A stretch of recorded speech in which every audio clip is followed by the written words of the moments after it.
Hi, my name is Stacy Bryan.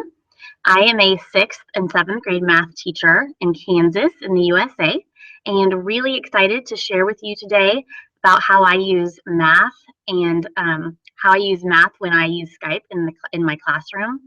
Um, some of the ways that I use Skype to connect it with the math content that my 6th and 7th graders are studying are through connecting students with experts who use math in their jobs.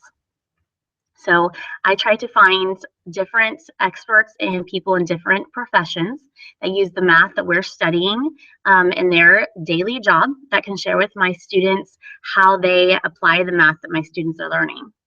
This helps my students to see the real world applications and really takes away the question of when will we ever use this.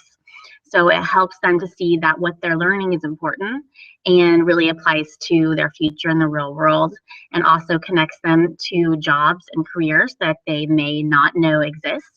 So it helps them also make connections for their future. I also use Skype as a springboard for project-based learning, and that could be connecting with other classrooms, that could be connecting with experts that can help with our projects. So it's a great way also to take our content and help students to go deeper into what they are learning in a way that can showcase their understanding in different and alternate ways.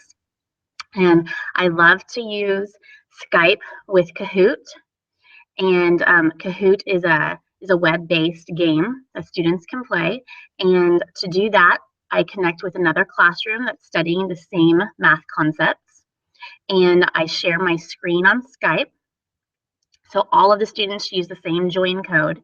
And that way students in both classrooms are working on the same math problem at the same time.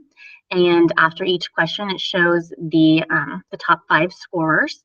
And so I recommend that the students in each classroom, they use for their screen name the teacher's last name and then something of their choosing, so that after each question, it shows which the top 5 scorers for each question. And then each classroom takes turns having a student come up to the screen and using paper or a whiteboard explain the problem. And finally, I love to use Skype to do mystery Skypes. You can do that in many ways.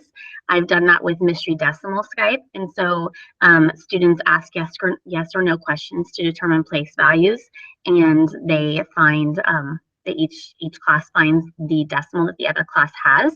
We've also done that with comparing addresses, zip codes, or area codes with phone numbers and making that be the decimal. And then after they determine what the decimal is with the yes or no questions and place values, then they do a internet search to see where that class is located. And we've also exchanged equations. We actually did that with Eero's class, and each class created an equation and had the other class solve it and then explain how they solved it and kind of grade each other. And finally, to use Skype as a way to publish and share what they're learning in class, so they can present what they're learning, they can present projects to other classrooms to have a more authentic audience. So they can do that with younger kids or kids the same age or older students as well.